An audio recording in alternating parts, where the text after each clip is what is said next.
Ladies and gentlemen, citizens of the universe, this is Roster Watch. My name is Alex Dunlap. I'm joined by Cody Carpentier. And Cody, today here on the show, the daily show here on Roster Watch on the podcast feed and on the YouTube. Thanks so much to everybody for being here and helping the start of these daily shows to be a big initial success. We're going to do another mock draft, a rookie mock draft, a dynasty rookie mock draft, one quarterback, tight end premium. We're trying to go get through 3 rounds, have some arguments, have some laughs. Who's getting this thing started? Let's get this thing started. If you're on YouTube, I'll pop it up on the screen so you can follow along. We'll give Alex the 101, and then as you can see, if you're watching on YouTube, and Alex can see it as well, I'm going to do it the same way we did the startup mock last week. So it's team A, B, C, D, E, F, G, H, I, J, K, L, and then we'll do snake style. What do you say?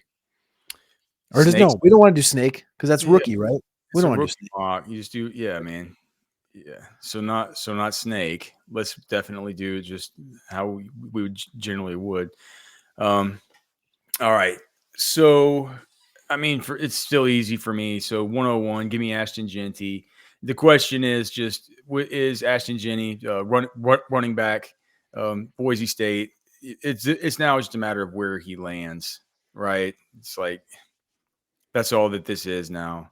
And the more and more I think about it, Cody, are you getting this feeling just listening to like watching NFL Network, or I forgot what there was something I was watching yesterday covering the owners meetings, and there was some draft stuff, and somebody was saying if neither of the 2 tackles are available here at 10 for the Bears, like, or Tyler Warren, you got to go Ashton Genty, all this stuff. I'm like, since when? Or sorry, so now it's just Armand Mimbu and Will Campbell. We're here to where Kelvin Banks isn't even a consideration.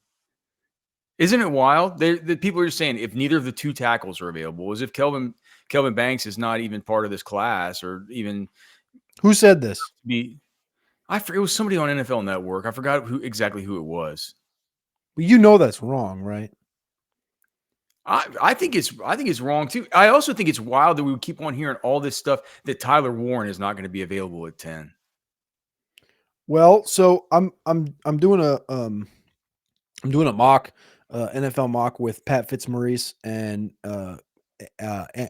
Andrew Erickson from Fantasy Pros right now. I'm going to do their show this week, and we're doing like a preliminary mock before we go on the show because it's going to take so long. And I was the Jets, and I was at 7, and Membu was not available, and Mason Graham was not available. And in my mind, I was like, well, there's no Shador. I think I got to take Tyler Warren. Like that just feels like the Tyler Warren spot at 7. And it doesn't feel right. It feels wrong. Well, but the Jets only have Jeremy Ruckert on contract for, and they have Fashanu, right? They took Fashanu a year ago, and he can play left. He's the left tackle. It's like, I guess you could hypothetically move Fashanu to right and draft, a Banks or a Will Campbell. But I think a process standpoint, you'd take either the tackle or the tight end if you're the Jets, if there's no Mason Graham, and Membu would be my preferred piece. And he went to the Raiders in that mock. And I just was like,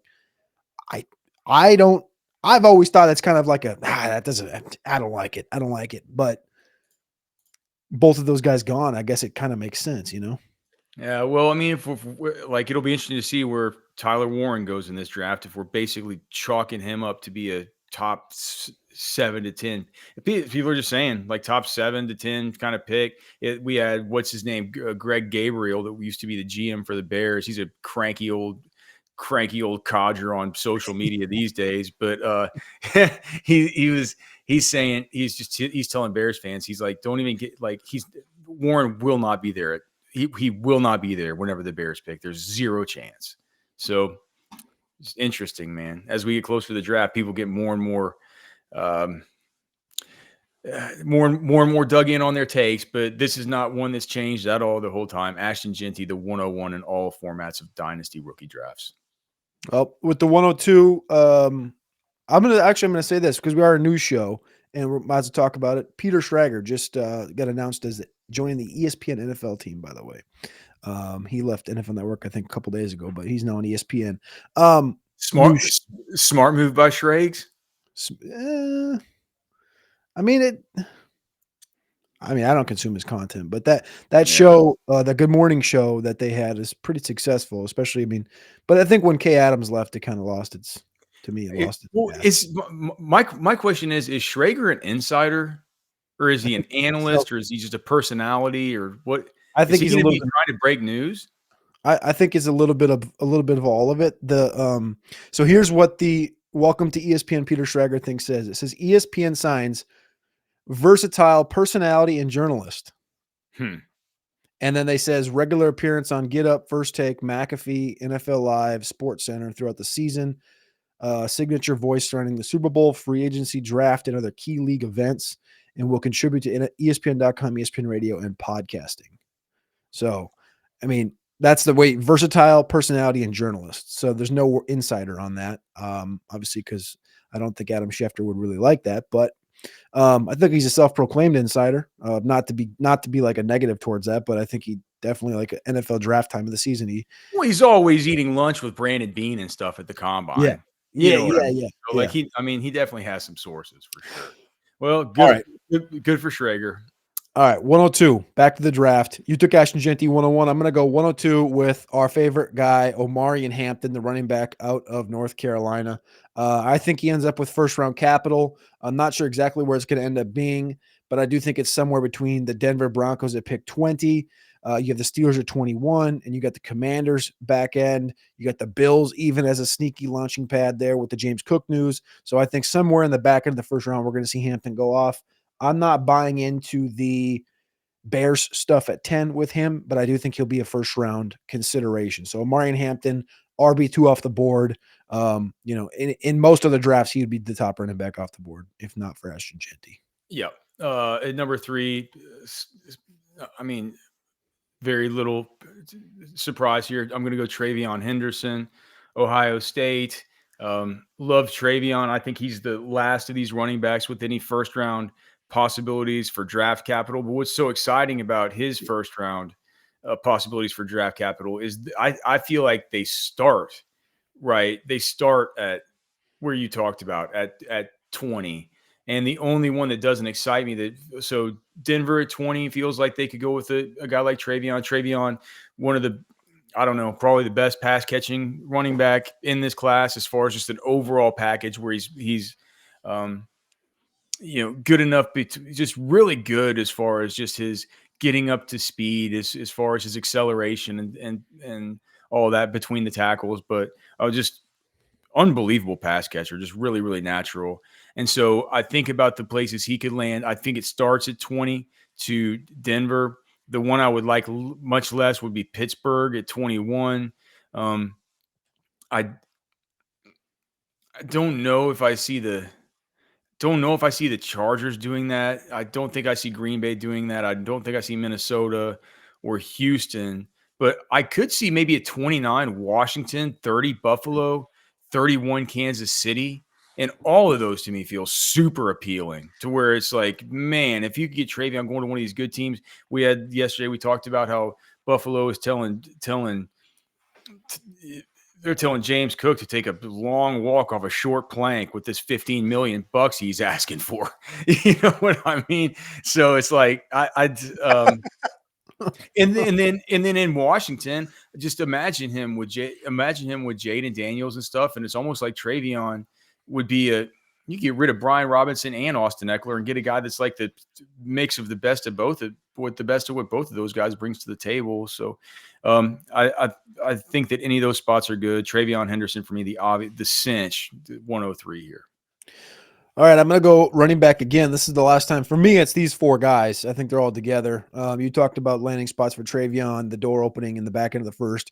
I'm not sure this guy is even in consideration for the first, but in my latest mock, that's going to be coming out in the next couple of days, I plugged this guy in at 39 to the Bears.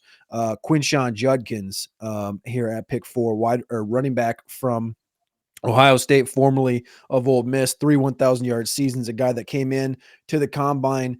And, he hasn't gotten the most conversation over the course of the last month, but he's the guy that, to me, took the biggest step forward amongst the top 10 running backs in the class outside of, if you have a Bashal Tootin in there, RJ Harvey or something, those guys might have jumped up a couple of spots. But as far as like putting himself in this top tier and not being considered maybe with a Caleb Johnson for me in the next tier, or other people have him even lower than that, I think he puts himself in this grouping with how athletic he was the 2025 NFL Combine, coming in and running a 4.48, jumping 11 feet, being 221 pounds.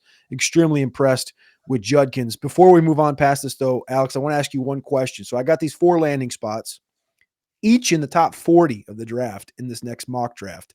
Just give me your thoughts on, we'll ignore Genty here, but for these 3 guys, Omarion Hampton, Travion Henderson, Quinshon Judkins, would your order shift if I told you these landing spots were Omarion Hampton, 29 to the Commanders, Travion Henderson, 37 to the Raiders, Quinshon Judkins, 39 to the Bears?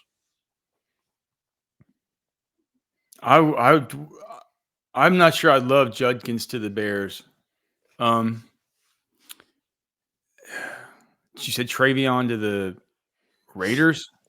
Travion to the Raiders at 37.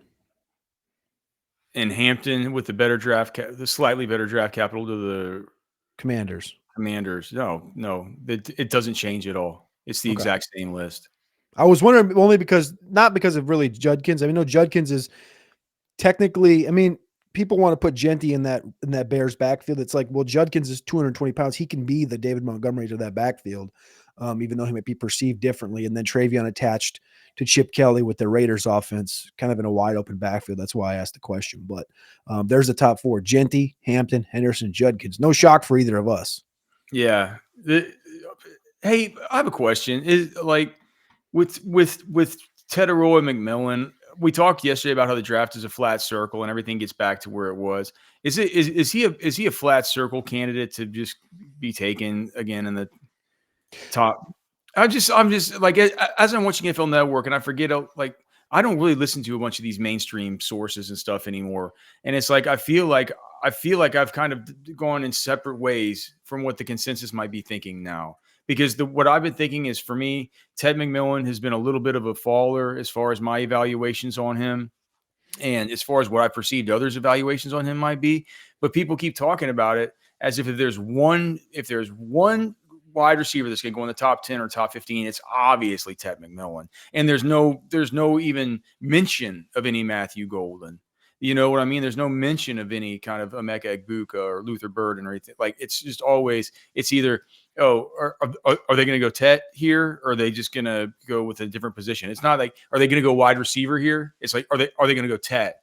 Like, are you feeling that at all? Is there a public perception shift that's taking place, or is it just me just not consuming as much of the mainstream stuff, and that's what they've been saying the whole time? I think that's what it is. It's just you not consuming all of that. I mean, I think they're milking the lampoon on this thing. Like, they're trying to keep conversating about people. They know who consumes a lot of this media. It's a lot of the fantasy football centric people consume, these offensive weaponry conversations, like Teteroa McMillan, all the running backs, the quarterbacks. That's what pays the bills. It's not the offensive linemen, right? So, the question would be, do you think that Teteroa McMillan is a Marvin Harrison level prospect? And just considering putting together a mock draft, people are sending him to like the Saints, or like these teams were like, dude, they got like, don't they have other things that they can? Yeah. You know what I mean? Isn't there a million other ways that they could be building here with the players that are on the board? It's like, I don't know. If you do the mock from a real like roster construction standpoint, there's no reason he comes off the board earlier than like 20. Like, when you're actually going through and you're like, all right, what makes sense? Unless you just think he's really good, you want to send him at 12 to the Cowboys, or you know what I mean, something, or just say, the Bears lost Keenan Allen. They like, oh my gosh. Well, but I've seen this. Yeah, I've seen it. So, look, I'm going to save myself the trouble here. I'm going to save myself the trouble here of dealing with the cliff that you fall off after the first 4 running backs, and I'm not going to pick Ted McMillan. I'm going to save myself the trouble here, and it's a tight end premium. I'm going Tyler. I'm going Tyler Warren, and that's because He's a versatile tight end who, if you watched him, you can just see, he can score like if Sean Payton just picked, if these Denver Broncos picked earlier, he would definitely be going to them, because it's like that's a guy who you could use as your next Taysom. He lines up in the backfield. He plays wildcat quarterback. He plays tight end. He plays running back. This guy does it all. Um, so as far as fantasy and dynasty stuff, I feel like he's going to be used in that particular way. Different kind of player than Colston Loveland, but a really unique player, higher upside as far as fantasy. I'd maybe argue higher upside as far as real NFL productivity with all that he brings. So I'm going to say Tyler Warren here and just weasel out of what I have to do with going down to this next tier of running back or biting the bullet and taking a wide receiver that could be a bit of a reach. Man, this 105, 106 pick in non-super flex is a real pain. If it's not tight end premium, it feels, it kind of sucks. If you look at like keep trade cut right now, your process, it's not far off. Keep trade cut currently has it Genty, Hampton, then Tet, then Tyler Warren, and then the two running backs. So Tet's the one guy in the top 6 that's not being that we haven't selected yet, but he's number 3 right now in keep trade cut. And that's the universal ADP is the way I would look at that. I'm gonna just do it because I think it's value here. He's not my wide receiver 1. But I do think that there's merit to him going between 12 and I don't know, 20. I think the Broncos are kind of a low key spot for him. 20, you look at 22 to the Chargers. You look at Baltimore and Detroit, I think are options. Like there's enough spots that can make Tet fine. I think Tet's fine. Again, he's not my top receiver, but I know with draft capital coming in, his ADP will be a little bit higher than where we're at right now. So I'm going to go ahead and take Tet here, even though I don't want to do it.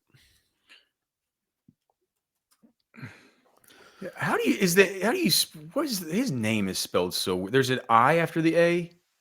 It's Tet, and then it's Air. Okay, that's a good way to remember it. I always misspell it. There's an air between the Tet and the Oa. Yeah. Okay. Well, I'm gonna go with the receiver that I have ranked higher than Ted Roy McMillan. I'm taking Matthew Golden right here, and who I think could. It feels like a reach. What is he on keep trade cut? Golden is currently 13th. Okay, so it's a reach as far as they're concerned. Wide receiver 4. Well, if I could trade back, I would trade back, but I can't do it here. Well, technically, wide receiver 5 behind Hunter as well. Okay, well, I think that's wrong, and I think that's bad. And so I'm taking him here at the 107, and I think it's a 50-50 shot that he has better draft capital than Ted McMillan anyway. The best the best route runner in the class that just happens to run a 4.29. If you had one word to explain these 3 comps that I've heard for Matthew Golden this week, what would it be? Henry Ruggs, Brian Thomas Jr., Tyreek Hill. Well, the Brian Thomas Jr. comp is the literal worst comp I've ever heard for Matt Golden. One word to define all 3 of those. Ruggs is bad because Ruggs. I mean, I guess out of all of them, I don't think it's great, but I think Tyreek's probably the best. But I don't think any of those are any good, man. He's more of a Diggs. It's like a Diggs or a Odell. It's like not. I would say my one word would be incompetent. Just like disqualifying. Disqualifying. Okay, that's also good. If somebody calls him a Brian Thomas, that's disqualifying, and you probably. And I hope it wasn't one of our friends who said it. I'm not sure who said it. I plead maybe it was. So I'm not going to say it's disqualifying because it could have been like a friend who said it. I'm not going to say a friend should be disqualified from. I'll plead it's just bad, right? It's just bad. Yeah. All right. Here at the 108, I'm going to go ahead and take my wide receiver 2, Emeka Egbuka from Ohio State. He's just a wide receiver that I view as clean, PPR driven, going to score you consistent points. And I think in this range where you're drafting at the 108, you're looking at guys. Travis Hunter's here. He's alluring. Colston Loveland's alluring. The running back position is. I love Luther Burden, but the thing that I know is going to score me points. And if I'm at the 108, more than likely, I thought I could get to the championship. I thought I could do that. And if I needed that extra receiver, I think Emeka Egbuka is your guy to get you, a consistent week in and week out output, just like I thought of Chris Olave a couple years ago. Well, I mean, I'm going to go Travis Hunter here. This is where I don't feel as sitting at the 109. I don't feel as conflicted about it because, like Cody said, this means that I likely last year lost in the semifinals. I got a team that's right there. A guy like Travis Hunter could take it over the top, and it's like this is basically a bet on Shadur Sanders going to the Cleveland Browns, because if he goes to the Cleveland Browns, then Travis Hunter goes to a spot in either the Giants or the New England Patriots, where we're getting more and more vibes that they're going to use that guy on offense. So that would be mine. Travis Hunter here at the 109. All right, I'm going to keep the worst thing. The worst thing that can happen is Travis Hunter goes somewhere where he's like, we have our next lockdown corner, and I've wasted my 109 on him. So that's why I think it has a lot to do with Shador going at 2. That's a good take. That's a good point. I like that. I'm going to keep the receiver run going here. That's 4 consecutive. I'm going to add the 5th consecutive wide receiver, who's my wide receiver 4, was once my wide receiver 1, Luther Burden from Missouri. I don't know if you saw the tweet this morning from the RosterWatch account, Alex, but I popped up the Burger King meme, and I said, is this the only thing stopping Luther Burden from a successful career? And it's the fact that he has 8.5-inch hands. That's the only reason I dropped him outside of my number 1 wide receiver overall. I love Luther Burden. Love everything a part of his game. He was targeted differently in 2025 than he was in 2024. I think he had like a 20 or 25 target decrease in targets behind the line of scrimmage this year. I can't remember the number exactly offhand. I need to go look it back up and tweet it out so I can reference it better. But I love Luther Burden here. And he's a guy that has, to me, the highest ceiling amongst the top 5 guys, or top 5 guys if you don't count Travis Hunter. Okay. I feel like we're at a little bit of a transition point here, and another kind of tier break and one quarterback super. I think flex. there's one guy here though, right? Well, it's either Colston Loveland or Cam Ward. I was going to say Loveland. That was kind of my thought, especially in tight end premium. I feel like it's Loveland with the draft capital. I think it's going to be Colston Loveland, because he's not. Colston Loveland is probably, if what we're hearing is right, and I tend to think it's probably right, he's not going to get past 14 to Indy. And, and the floor is what, 22 to the Chargers? He's not getting past Harbaugh. Yeah. No, not at all, especially with that being a need for those guys. Mm-hmm. So, but I mean, people are saying that he won't get past 14, and like we said, different style tight end than Tyler Warren, but certainly, I mean, just a really fun guy to watch, and a guy that when you're watching Michigan last year, Cody, when we were kind of doing the pre-scouting on the week before, like we do for the Longhorn show, it's like, the whole week we're just like, all right, what's the plan to stop this guy? What do you got to do to stop this guy? There's a million things that he does really, really well. So I always like going with the guys that that the other team goes into the game circling their names and saying that this dude's a problem, and Colston Loveland's a legit problem. So I'll go with him and hope for the great landing spot. Even though I might be a little bit bummed if it's Indy. Because of the quarterback play. I mean, he's a pass catching, seam stretching like tight end. He's gonna need a quarterback with some good timing. It might take a minute in Indy before they get that all figured out. I'd rather not go to Indy, but so would I. Yeah. Yeah. All right. Pick 12 to finish out round 1. There's 2 players that I talked about Matthew Golden earlier, 13th on Keep Trade Cut. There's 2 players in round 1 on Keep Trade Cut that have not been selected yet. For me, there's a tier by itself at running back next, and the receiver tier is beneath this solo tier. There's only one guy, and it's not quarterback. It's running back. It's Caleb Johnson from Iowa, a guy I view as a second-round pick. Probably goes off, not probably, will go off next after that top 4 group. I think you start looking around the Bears at 39-41. Of course, that would not matter or that would not come into account if Quinshon Judkins goes at that selection. If he doesn't go, Broncos are on the table in the second round, 51 overall. I think there's a multitude of spots at running back that you could be looking at. I like Caleb Johnson going downhill from Iowa here at 12. Okay. I mean, when does Cam Ward have to come off? Whenever you take him. It's like if you're not taking him? Or you're just like, man, I don't care. He's going to give you probably. He's probably going to come in and give me 14 points a game. I mean, in one QB. So let me look here at the Dynasty rankings. I'll tell you exactly where I have him because I had this conversation yesterday on the Sonic Truth. Where does Keep Trade Cut have him? In rookie drafts, he's right there at 11.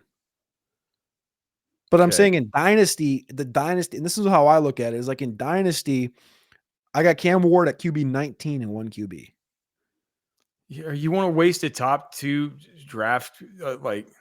I'm not taking Cam Ward. I don't want QB. I don't want a QB 19 in one quarterback dynasty. That's what I'm saying. Do you want Cam Ward with the Titans, or do you want Baker Mayfield? Do you want Justin Herbert? Do you want Dak Prescott? I want all those guys ahead of him, right? I always want Baker.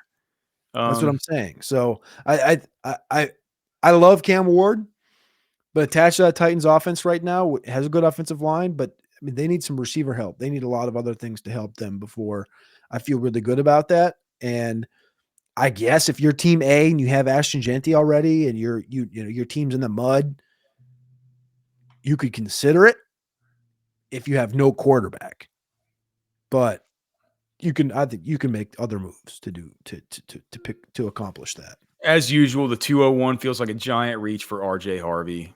And that's where I'm going. I'm starting this team with an Ashton Genty, RJ Harvey team. RJ Harvey, UCF, 5'8", bowling ball, 205. Sorry.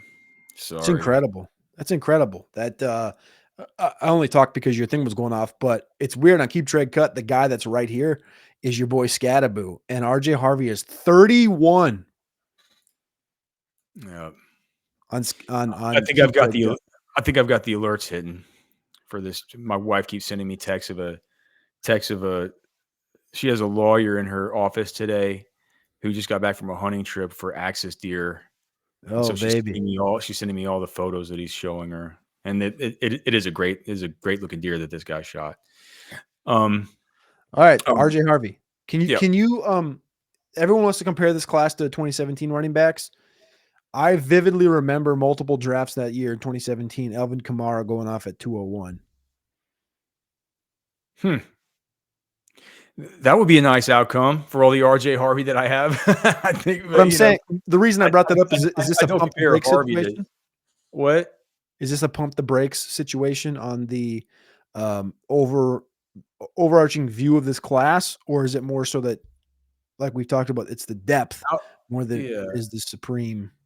Alvin Kamara, and if you remember, Alvin Kamara wasn't he wasn't thought of as being the next Alvin Kamara. It's just that wasn't what it was. It's like here's the thing. It wasn't like I know that if RJ Harvey turns out to not be good, it's like I know that like Ollie Gordon and Scadaboo and Bashal Tootin and Dylan Sampson and Trevor Etienne and DJ Giddens and Devin Neal and Jaden Blue and Damian Martinez and Taj Brooks and Jordan James and Woody Marks and just all these dudes. Like, so, I mean, of course, some of them are not going to be that good, right? But I think they're all going to be pretty good. And I think if I'm putting chips on one of them out of this, like this is another teardrop after Caleb Johnson. It's a teardrop for me. I'm not sure it is for you and Trash Man, but for me, it kind of is. No, both you guys have RJ Harvey and Caleb Johnson. We all have them back to back, but for me, it feels like it's kind of a drop from Caleb Johnson to RJ Harvey. But there's a whole group here where I'm just like, man, I think they can all be really good. And taking Harvey there might be it's like maybe what it is in redraft, what we say on the redraft cheat sheets, if all these guys are in the same bucket, what we do, not to give away the secrets of how the sheet works, but this is just one little thing. If these guys are all in the same bucket, we're gonna leverage ADP to be like, we view all these guys the same. So around this area of the draft, we're gonna take other positions where value falls, and we're gonna take the guy at the very bottom of this tier, because it's like the bottom of the tier is not the same. It's it isn't the same kind of ADP as the top of the tier, but like the production, we're projecting to be just the same. So what are we doing? So in many ways, taking RJ Harvey here, even though I like him best out of this group, it's not optimal, because what you're doing is you're like the beta tester of this tier. You're the one who's saying, like, of all these dudes, I'm having to pick mine, whereas opposed to let me wait a few and have the opportunity to get value on one of these guys that might be more mid-tier or more kind of at the bottom of it. And for those reasons, I'm taking Cam Ward. Yeah. Okay. Makes sense. Who's the next running back up on keep, trade, cut? Scat. He's overrated. What's he rated? 14th. Give me my guy Scatterboo. He's overrated, bro. Give me my guy Scatterboo. I don't care. Is that your next running back on the ranking? What? Yes. Is that your next running back? It is. Yeah, he's my RB7. And God, that's so wrong. Well, I mean, it's not. It's really not wrong. I mean, there's nothing you could point to on the tape that says that that's wrong. If you point to the testing, you can say it's wrong. If you can't point to the tape and say it, it's like so. 4.7.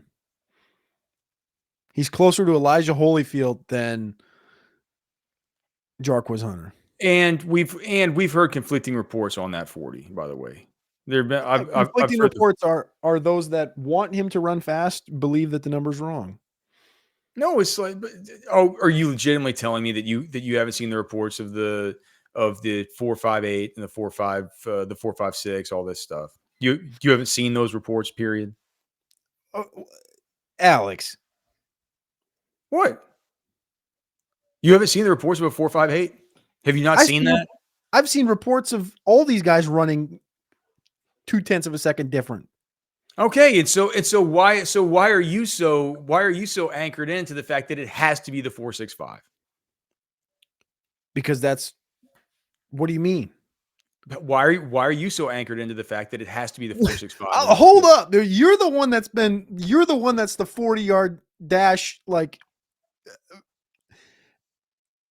analyst versus agent versus insider reporting. Like, I know. So explain, because that hasn't been the case with Scatterboo.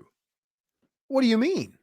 With Scatterboo, the initial ones that came out were what, the 4.50, all the rest of this stuff. 4.65 for Cam Scatterboo. Right around what we expected is what Dane Brugler said. Assume no splits from Pro Day was the first chatter.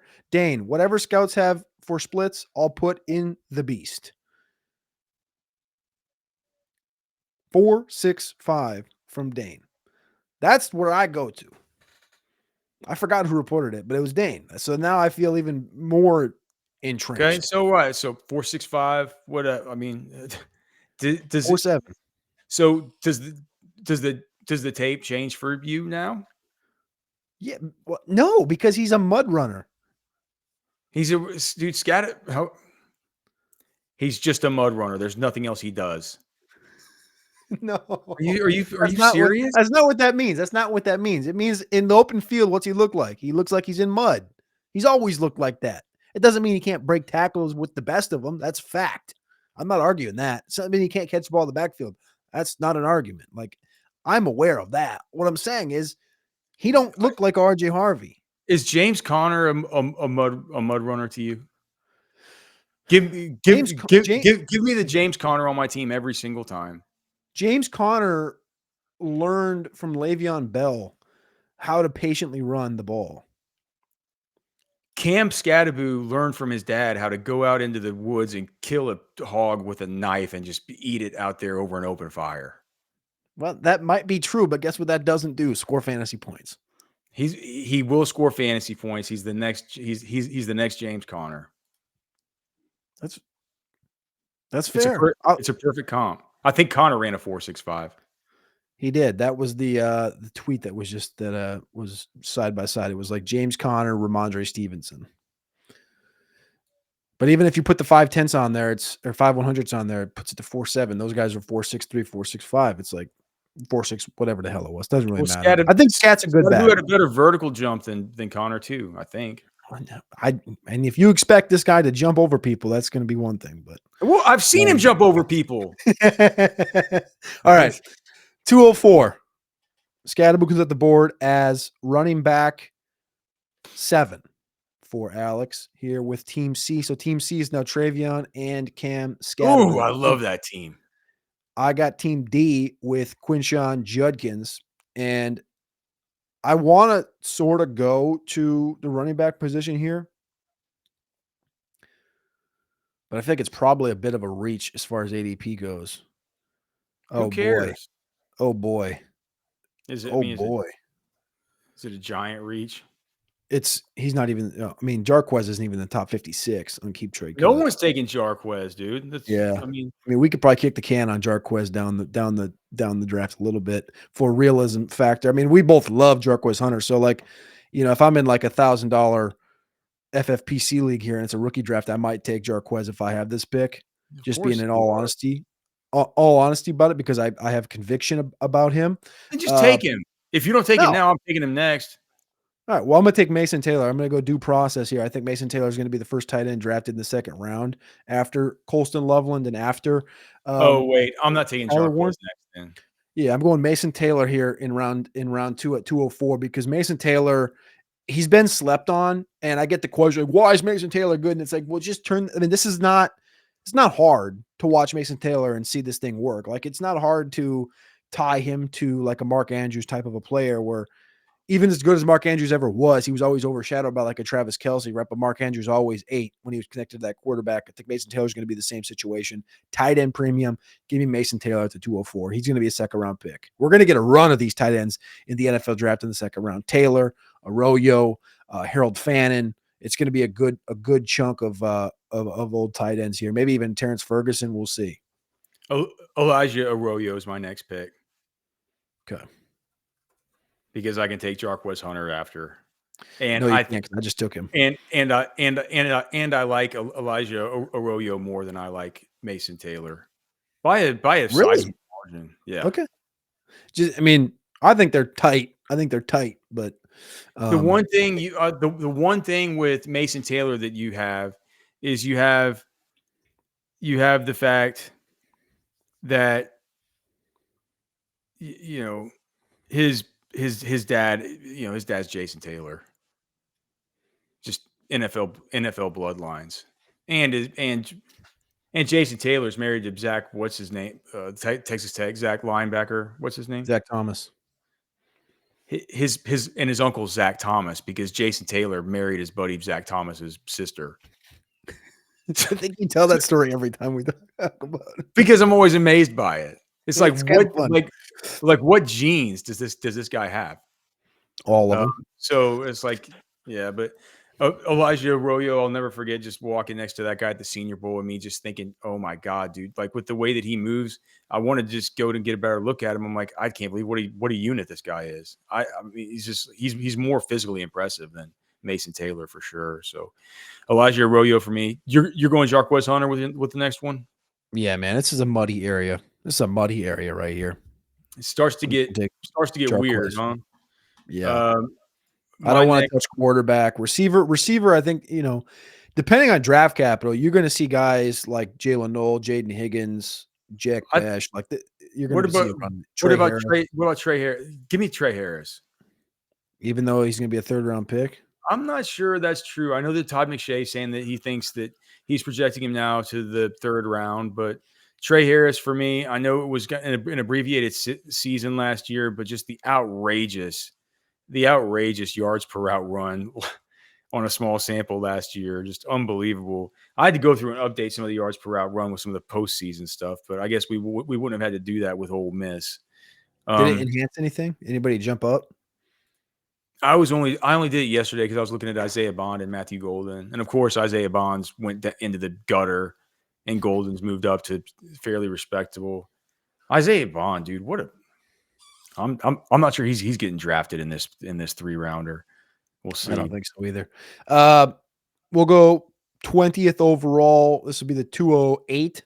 I'm going to go ahead and stay at wide receiver. I'm going to go Jaden Higgins. I think Higgins is the highest drafted receiver amongst this next tier, this tier that includes him, Trey Harris, Jalen Noel, A-Manor, Alec A-Manor from Stanford, Jack Besh from TCU. As far as expectation of draft capital, you probably lump Isaiah Bond in there as well with Savion Williams. Jaden Higgins gets the best draft capital of this duo, of this quartet, whatever. I got him at 40th in my mock that's coming out this week to the Saints.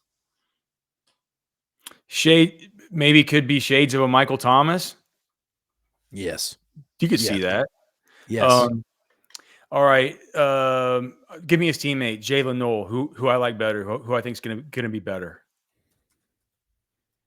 All right. I'm not sure. I'm to the point though where I think Higgins is going to get be drafted before Jalen Noel in the NFL draft. Yeah, I believe so too. Team J, I have Luther Burden from round 1. Oh, I haven't even been looking to see what team I'm drafting for. So that was team I. Travis Hunter and Jalen Noel. That's fine. Yeah, that's pretty solid. Team J, who has Luther Burden, I'm going to go ahead and take Ollie Gordon here. Probably a little bit early, but for a guy that wholeheartedly I don't care, man, I believe this guy's going to get an opportunity. You know, we saw Chuba Hubbard go in the 4th round of the draft, got an opportunity in Carolina. They tried to draft over him, and he just runs the ball and runs the ball and runs the ball. And I've told on endlessly my thoughts on Ollie Gordon here on the Roster Watch show. And I love Ollie. He's going to get an opportunity. I'm going to take him here in the back end of the 2nd round, and I'm going to feel really good about it come week 7 when he's just toting the rock for 25 carries a game. Okay, so this is Team K. So maybe not 25 carries. We'll say 25 touches. 25 carries is heavy. He's not getting 25 carries. I know. I mean, we saw games in college where he got more. He would dwarf that number, especially in 2023. This team in the 1st round picked Colston Loveland. So I was thinking about maybe going Harold Fannin here. I'm not going to do that, even though that team E that I picked for earlier, I accidentally sent them Tyler Warren and Elijah Arroyo. So sorry, Team E, for loading me up. But yeah, I'm gonna go. I'm gonna go with my guy Dylan Sampson here. I feel why don't people talk about Dylan Sampson from Tennessee more? I can't believe it. It's like this is a guy that takes over SEC football games, and he's just the beating heart of that offense, and it's just like a guy that you tune into the games. You're like, what's Sampson going to do this week? And look at the comp list. No one cares.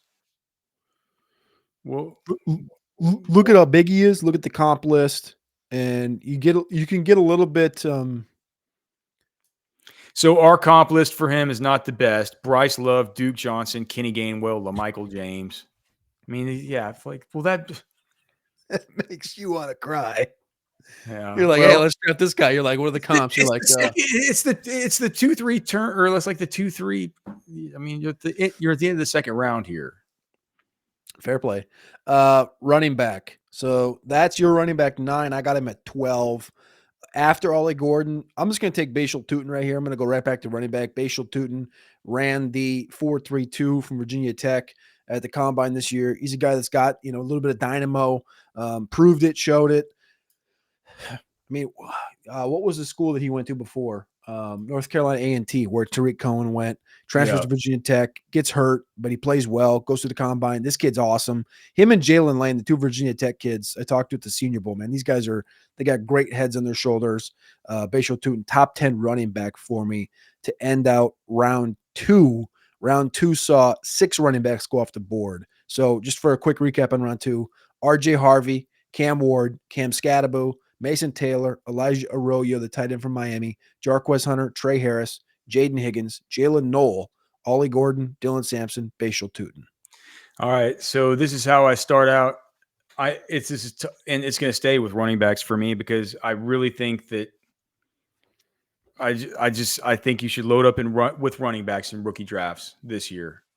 And this guy to me is the perfect one to start the third. I'm actually between this player and one other player, but I'm going to go with this one to start. I'll bet you he's higher on keep trade cut than the other guy I'm considering, and that's Travis Etienne's brother. A lot of natural talent, can catch the football. It's shown that he was wildly inconsistent last season, but it's shown that, especially versus Texas, just if he plays Texas every week, he wins the Heisman. So, Trevor Etienne here at the 301. All right, 302 is where I take one of my favorite prospects in the class. I got Omarion Hampton in round 1, Cam Ward in round 2. Now I go receiver to Torrey Horton, wide receiver from Colorado State. Alex absolutely hates this guy. I think Torrey Horton's fantastic. I think I have a wide receiver 8 or something. That doesn't. I think you hate him. I got him at 7, considerably higher than you. He comes in 196 pounds, runs a 4.47, a broken yards per route run because he only played a few games, but he was 3.45. Where do I have Horton? I think I have Horton at 9. You have him at 7. It's like, come on. A completely different stratosphere. All right, here's a guy who personally I'm not a giant fan of, but I can't deny the draft capital, and I can't deny the fact that he did just blast basically a 4.3 ish 40 at the pro day. I'm going Jaden Blue here, who's going to have day 2 draft capital, and who I'm hearing more and more buzz about. We know he's a great pass catcher. We know he's super fast. Worried a little bit about the head, but I just think here in the third round, it's worth it. I mean, he's going to go. I think Jaden Blue is going to go ahead of guys like Ollie Gordon. Probably. And I have to take that into consideration when I know that, I mean, he does have a very dynamic aspect to his game, even if we do worry about the off field and the mentals and stuff. Damn. Huh. All right, round 3. It's one quarterback. It's tight end premium. We got to blast through these last couple. Yeah, we do. I've talked about the quarterback position, and I talked about Shedeur Sanders. Everyone's worried about him. I don't think he's an ideal one quarterback league guy, but here at the 304, we got a lot of value coming in here. So I'm going to take Shedeur Sanders here and bet on him hitting and just being a tier 1 quarterback. But it's a long shot. It's a 3rd round pick, though. I'll take it. I think I'm taking Harold Fannin Jr. here. That was my other selection. I like it. Yeah, we're just going to go with Harold Fannin Jr. and just go with the tape and not with what we've noticed at the Senior Bowl or what we've seen at the Combine or all the rest of it. One of the most, if not the most, I think the most productive tight end in college football last season. We're going to go with Harold Fannin here. All right, tight end premium, of course. I'm going to take Devin Neal, running back from Kansas. Did not run the fastest this over the last month at the NFL Combine. I think he ran a 4.58 at 213 pounds, but this is one of 2 guys in the class with 3 1,000-yard seasons, a very telling projection for breakouts. 4th round pick. Give me the San Francisco 49ers for Devin Neal. How about I go ahead and take the next Bucky Irving here?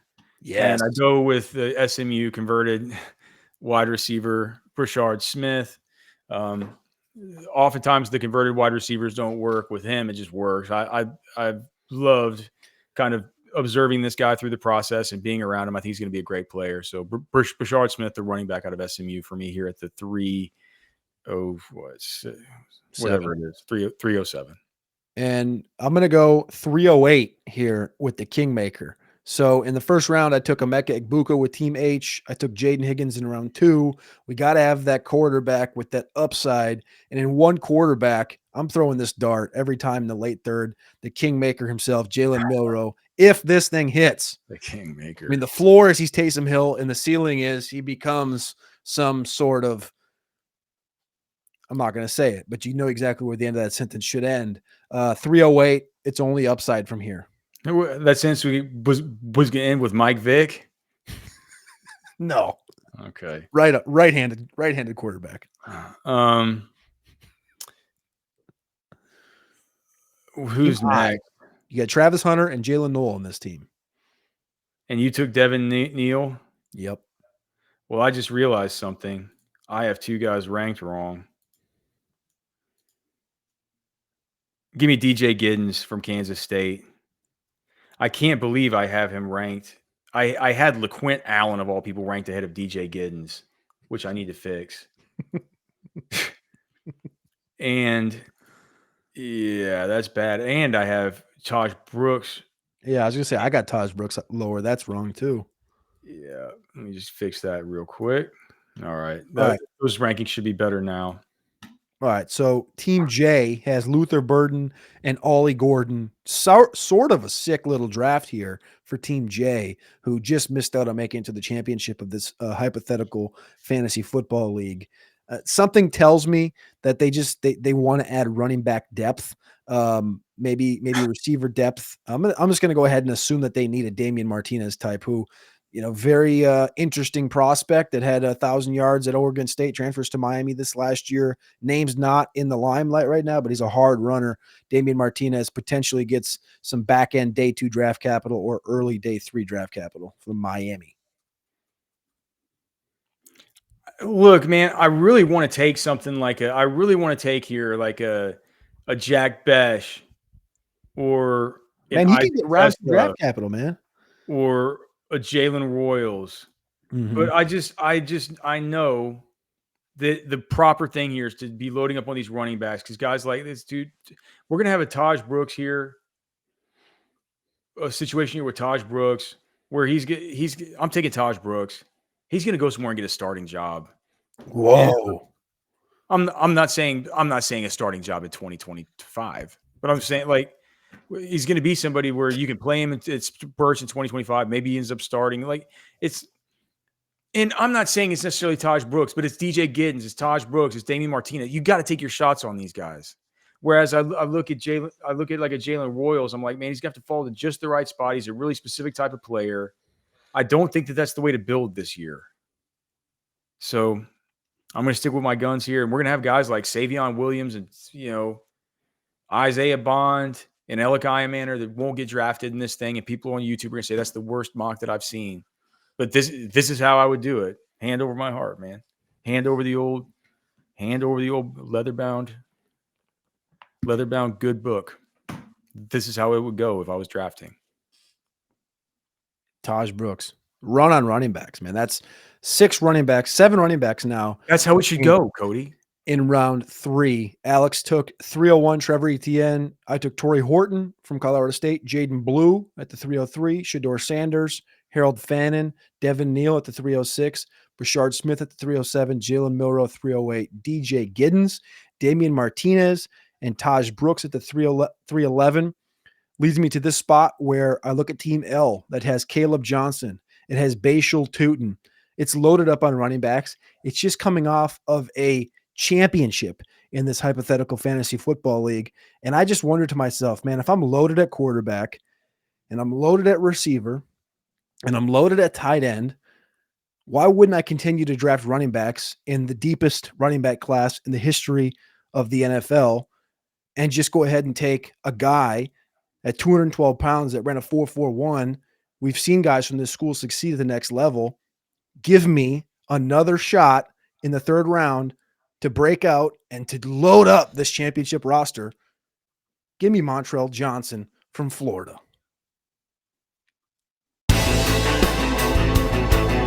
This is Anthony Richardson. You're listening to RosterWatch. This is AJ Brown, and you're listening to RosterWatch. This is Josh Allen, and you're listening to RosterWatch.